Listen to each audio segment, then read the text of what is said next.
Welcome back to another Therapy Thursday. You got Lane with Dr. Peter. Today we're going to be covering overhead positions. One of the things we're going to look for is what do you need to have a proper overhead position? What are some of the common faults we see? We're also going to look at what can cause some pain during overhead press. And the highlight is that many people can get into a nice bench press position. It's a lot easier, not demanding on the shoulders the way an overhead position is. And so that's why we really want to isolate that today, as many people will end up with pain points because they can't get into a proper overhead position. So we're going to cover overhead stack on a barbell, and that way we can give you some insights on what that looks like. Yeah, let's go take a look at it. All right, we're gonna start with the barbell overhead press, mainly because everybody wants to do this and it's the most demanding on the scapular thoracic region. So Doc, if you can talk to us about a proper overhead press. Yes, if he's picking up the weight, first thing we can see is this is check for yourself that you can see. If you don't have a good front rack position, you shouldn't start even with an overhead press. You need sufficient lat mobility and sufficient thoracic mobility to get to this position. So let's talk about the lat mobility. Why does a lat need to be mobile for me to get into a front rack position? Well, your lat attaches all the way from your lumbar spine up to your shoulder. So if there's tension here, it's going to draw your elbows down. If you're going to press from an elbow down position, you're really sacrificing, your power and strength there, Right. and can get more impingement in the shoulder. I follow. So having a lat that allows my elbow to track upwards is going to help seat the shoulder, right? Absolutely. So lat flexibility is one of the prerequisites you need to have for overhead pressing. Okay. Together with thoracic mobility, they go hand in hand. And then from there, obviously, we need good stability to the shoulders. All right. So now we're overhead. What's the Overhead, proper stack? you got good position. He's nice and stacked, and that's important. You got to be able to stack the scapula right here. If you don't have good scapular control, the scapula start winging with overhead position, which leads to potential, having some impingement in the shoulder and causing some of the most common things we see is shoulder pain with overhead press.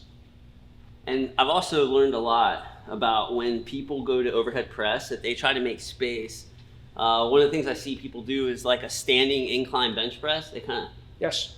So there's another common fault we see. People have an overextension in their lumbar spine in order to clean up enough room that the bar goes overhead. So Right. that is a compensation for lack of mobility in the upper back. It gets compensated by, not enough flexibility throughout. What do you think about this one? Well, I'm not a fan of the behind the back position.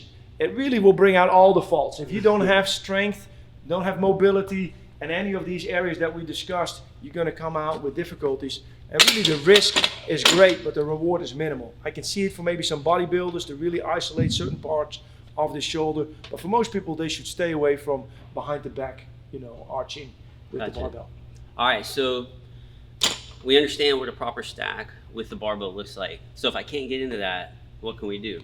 Well, there's a couple great, regressions that we can go through, and we can use either a dumbbell or a kettlebell for that. All right. One of the advantages is using a dumbbell or a kettlebell is that you can do some unilateral work. Right. So you can work on one shoulder at a time. When you work with both shoulders, you may think that you're evenly loading, but one may be a lot better than the other, and it's compensating. This will allow us to look and see if there's symmetry between the left and the right side. I see that all the time. As a trainer, I'll take a client who bench presses, overhead presses, they squat, and you get them into unilateral work where it's like single arm or single leg, and all of a sudden one side's way weaker than the other. So Yep. That's what I love about going dumbbell or kettlebell or really anything that allows you to function in unilateral, is I can tell, is my right arm as mobile and as stable as my left arm? Yes. Another reason, that you want to look at that as well is that a lot of people can't get into the pronated position for the barbell. And so going to a neutral position makes it a lot easier to coordinate that movement, Right. less requirements, so you can press overhead neutral Right. much easier than you can press in pronated position. So let's talk about that.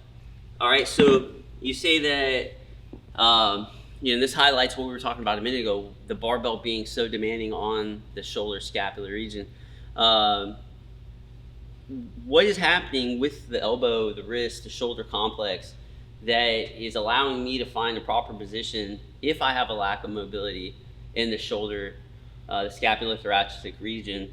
Why is going unilateral or going neutral? What's happening there that's allowing me to find a better shape, a better position? Well, the neutral is the main thing because it doesn't require as much rotation in the shoulder, and so therefore it's easy to press overhead. Okay. A lot of people lack internal rotation of the shoulder, which goes ahead with, lat inflexibility. So if your lats are tight, you typically also have restricted internal rotation. And so that makes it hard to, press overhead. When you go neutral, it's a lot easier to coordinate. And the kettlebell is even easier than a dumbbell because the weight is even closer to the body, so it's closer to the center of gravity. So it doesn't have to come all the way out here. So that puts less demand on the posterior chain lifting overhead. I got you, because here I got the dumbbell. Here you got the dumbbell is in the way, so you have it more away from your body, which makes it harder to control. The closer you have it to your chest, the easier it is to press overhead. The safer it is and the less likely it is that you develop injuries with an overhead press. So let's talk about this. When I'm in this position, as I'm pressing, if I end up here, what's exactly happening? How do I locate, is this a shoulder or a thoracic spine mobility issue? Is there a way to decipher, how much? Not while you're pressing, you would have to look at both individually and see if the mobility is there in the T-spine as well as in the shoulder. What are some tests you would do for that? Well, typically manual tests to see if they can do this. So we'll put some overpressure on the shoulder and overpressure in the spine and extension, and see if there's a difficulty with either one. And typically, if you had it for long enough, it's going to affect both.